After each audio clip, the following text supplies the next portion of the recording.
अरे, आप ये सोच रहे होगे कि मैं कर क्या रहा हूँ। मैं पढ़ रहा हूँ। क्या पढ़ रहा हूँ? मैं एक बुक पढ़ रहा हूँ। लेकिन ऐसी बहुत सारी बुक्स हैं जो लोग पढ़ना चाहते हैं और सीखना चाहते हैं कि इन्वेस्टमेंट करें कैसे, या एक अच्छा इन्वेस्टर बनने के लिए ऐसी कौन सी बुक्स हैं जो आपको पढ़नी चाहिए। तो चलिए आज का वीडियो हम इसी पर बनाते हैं और मैं आपको बताता हूं वो 5 बुक्स जो आपको पढ़नी चाहिए अगर आप बिगनर हो और आप अपनी एक इन्वेस्टमेंट जर्नी को अच्छे से स्टार्ट करना चाहते हो।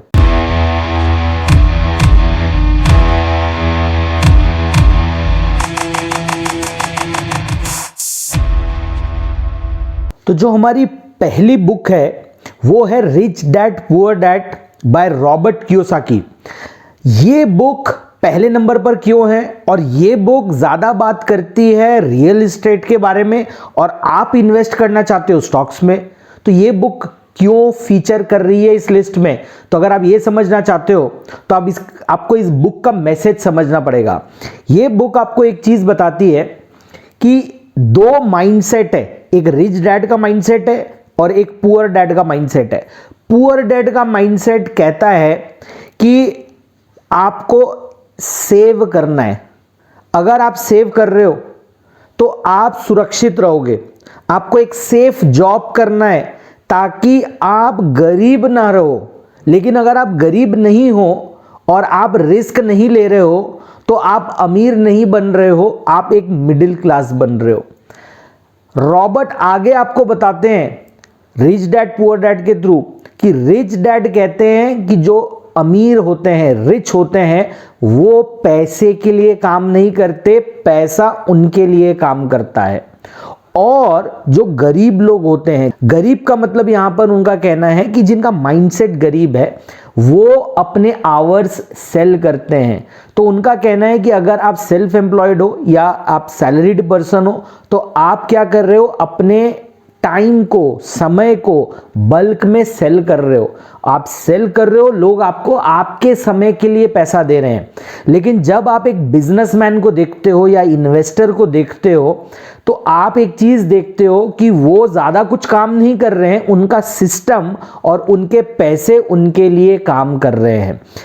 अब आपके मन में एक क्वेश्चन आएगा कि अभिषेक, जिनके पास ऑलरेडी पैसा है वो तो इन्वेस्ट कर देंगे, वो और आगे बढ़ जाएंगे, लेकिन उनका क्या जो स्टार्ट कर रहे हैं। तो रॉबर्ट ने उनके लिए भी इस बुक में डिटेल्ड में समझाया है कि कैसे आप अपनी सेविंग को इन्वेस्टमेंट में कन्वर्ट कर सकते हो और आप एक चीज इंश्योर कर सकते हो कि आपका पैसा ऐसी किसी चीज पे ना जाए जो आपके लिए लायबिलिटी खड़ा करे।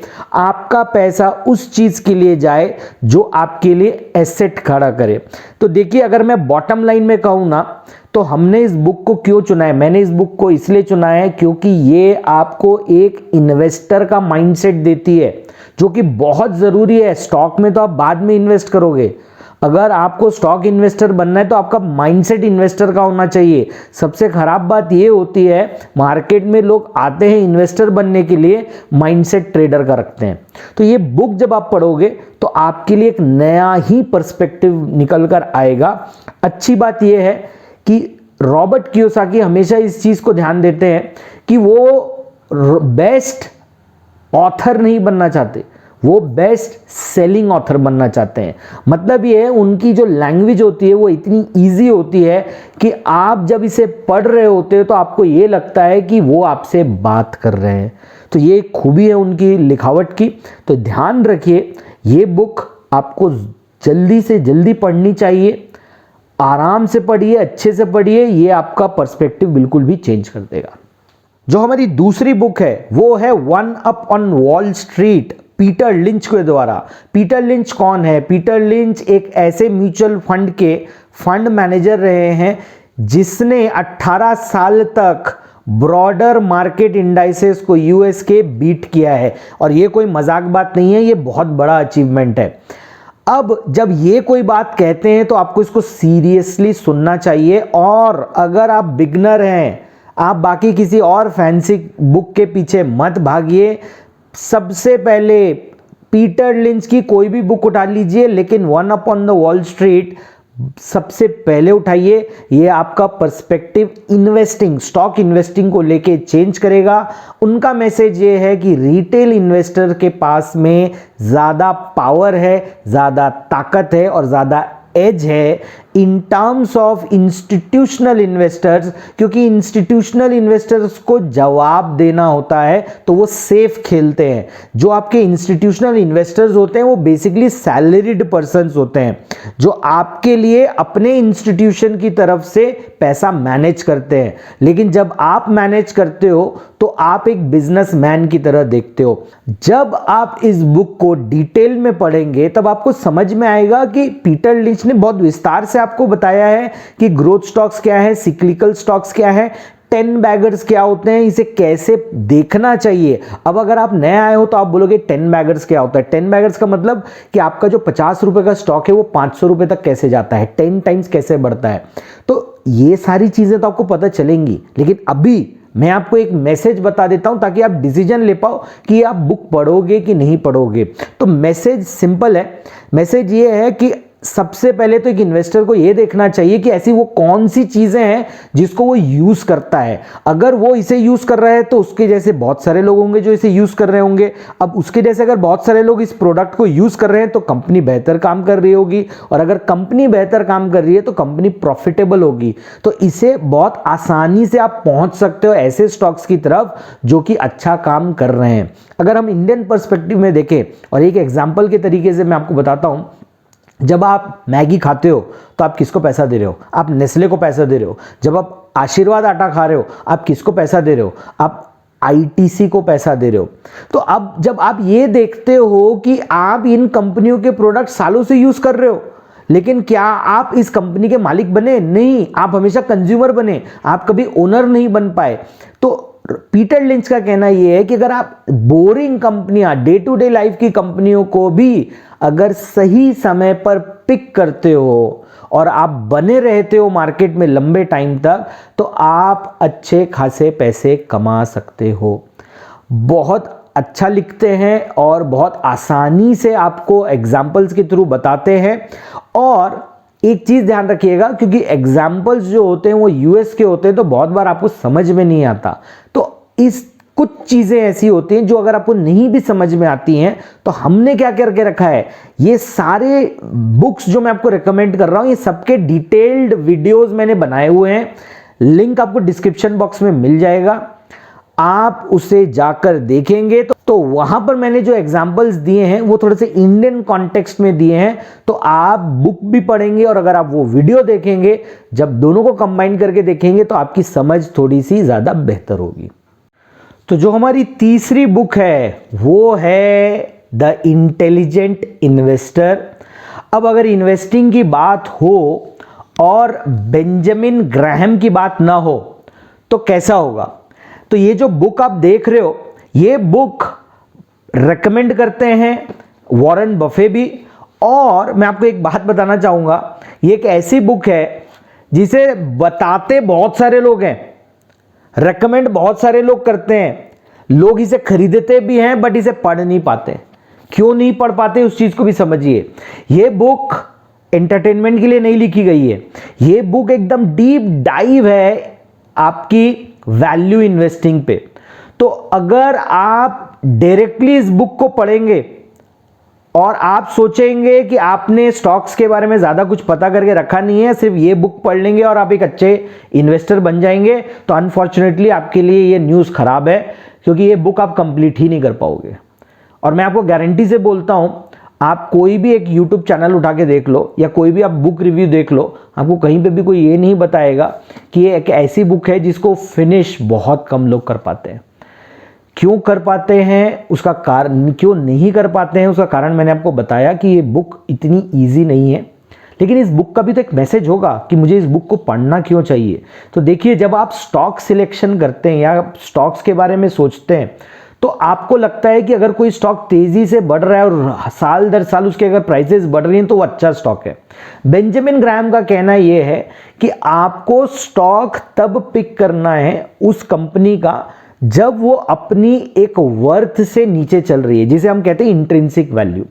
तो अगर वो उससे नीचे चल रही है, सपोज अगर एक कैलकुलेशन है, डिटेल में आपको दिखेगा वहां पर। और याद रखिए, वापस से रिपीट कर रहा हूं, इसका भी वीडियो बना हुआ है, चाहे तो आप उसको डिस्क्रिप्शन बॉक्स से जाकर देख सकते हैं।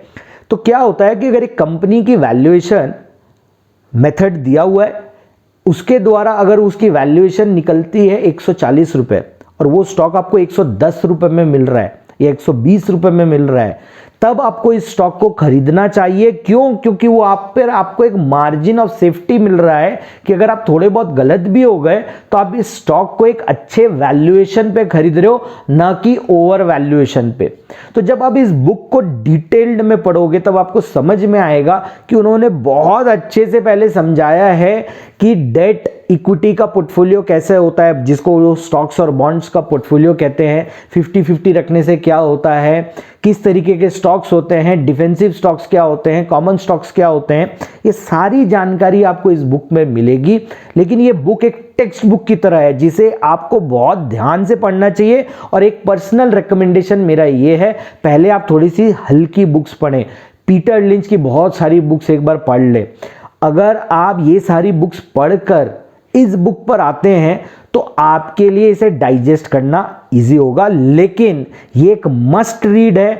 कोई भी इन्वेस्टर अगर लॉन्ग टर्म में सक्सेसफुल होना चाहता है तो उसे इंटेलिजेंट इन्वेस्टर्स को शुरू से आखिरी तक खत्म जरूर करना चाहिए। हमारी अगली बुक है फिलिप ए फिशर की कॉमन स्टॉक अनकॉमन प्रॉफिट। ये भी एक इंपॉर्टेंट बुक है। तो आप देखोगे कि बहुत सारे जो बड़े इन्वेस्टर्स हैं वो इस बुक को रिकमेंड करते हैं। इस बुक को अगर आप मैसेज समझना चाहते हो इस बुक का, तो इस बुक में मिस्टर फिशर ये कहते हैं कि स्टॉक्स जब आप बाय कर रहे हो तो उसका एक बाय करने का तरीका है, what to buy, when to buy, how to buy and when to sell. ये सारी चीजें डिटेल्ड में आपको मिलेंगी इस बुक में। इसके अलावा एक बहुत ही बेहतरीन चीज इसमें आपको मिलेगी, वो है स्कटलबट अप्रोच। अब ये स्कटलबट अप्रोच है क्या, ये काम कैसे करती है, चिंता मत कीजिए, फिर से रिपीट कर रहा हूं, सेपरेट वीडियोस है, हर बुक का सेपरेट वीडियोस है, डिस्क्रिप्शन में आपको मिल जाएगा। बहुत सारे लोग मुझसे कहते हैं कि अभिषेक आप नॉर्मली फॉरेन ऑथर्स की बुक सजेस्ट करते हो, इंडियन ऑथर्स की क्यों नहीं? तो देखिए, ऐसा बिल्कुल भी नहीं है। जो हमारी 5वीं बुक है वो है मिस्टर पराग पारेख की वैल्यू इन्वेस्टिंग और बिहेवियरल फाइनेंस। तो ये जो बुक है वो आपको इंसाइट देती है इंडियन स्टॉक मार्केट के बारे में, आपको इंसाइट देती है इन्वेस्टर की साइकोलॉजी के बारे में। जब आप ये बुक को पढ़ेंगे तब आपको पता चलेगा कि मिस्टर पराग पारेख का नाम इतना क्यों है। पहली चीज़, वो फॉलोअर थे, अनफॉर्चुनेटली उनकी डेथ हो गई कार एक्सीडेंट में। वो फॉलोअर थे वॉरेन बफे के। वॉरेन बफे की ही एनुअल मीटिंग अटेंड करने जा रहे थे जब उनका एक्सीडेंट हुआ। आप जो PPFAS के नाम से जानते हैं वो है पराग पारेख म्यूचुअल फंड। तो ये जो म्यूचुअल फंड है इसका एक बहुत बढ़िया नाम है इंडस्ट्री में। तो जब आप इनका बैकग्राउंड देखते हैं तो इनका बैकग्राउंड है पूरा का पूरा वैल्यू इन्वेस्टिंग का। तो जब एक वैल्यू इन्वेस्टर, बड़ा वैल्यू इन्वेस्टर वैल्यू इन्वेस्टिंग के बारे में कुछ लिखता है तो उसे हमें पढ़ना चाहिए। आप देखेंगे उन्होंने जैसे मैंने आपको कहा इन्वेस्टर साइकोलॉजी के बारे में बहुत कुछ लिखा है। आपको स्टॉक्स को अलग अलग तरीके से कैटेगराइज किया है। आप में से बहुत सारे लोग होंगे जो ये बार बार क्वेश्चन करते हैं कि सर अगर मेटल के भाव बढ़ रहे हैं तो क्या टाटा स्टील लेना चाहिए। जब आप ये बुक पढ़ेंगे तो उनकी तरफ से एक बहुत बड़ी वार्निंग है कि कमोडिटी स्टॉक्स मेजर टाइम पे, मेजॉरिटी ऑफ द टाइम पे आप देखेंगे कि एक ट्रैप होता है जहां पर आप फंस जाते हैं। तो आप इसको ध्यान से पढ़िए, अच्छे से पढ़िए, आपको बहुत कुछ समझ में आएगा।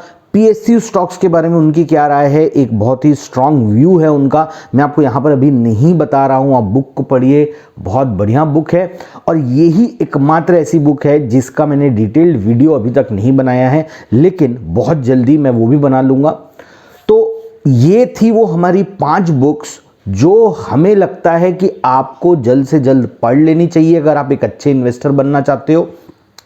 आपको ये वीडियो कैसा लगा कमेंट बॉक्स पर लिखकर बताइए। अगर आपने अभी तक इस वीडियो को या चैनल को लाइक और सब्सक्राइब नहीं किया है तो प्लीज़ इस चैनल को सब्सक्राइब कीजिए और बेल नोटिफिकेशन को दबाइए ताकि सारे नोटिफिकेशन आप तक आ सकें, आपके इनबॉक्स तक। अगर आपका कोई और सुझाव है कि आप कौन सी नई बुक के बारे में जानना चाहते हैं तो आप वो भी हमें हमारे साथ शेयर कीजिए। डेफिनेटली कवर करेंगे हम उसे हमारे अगले वीडियोस में।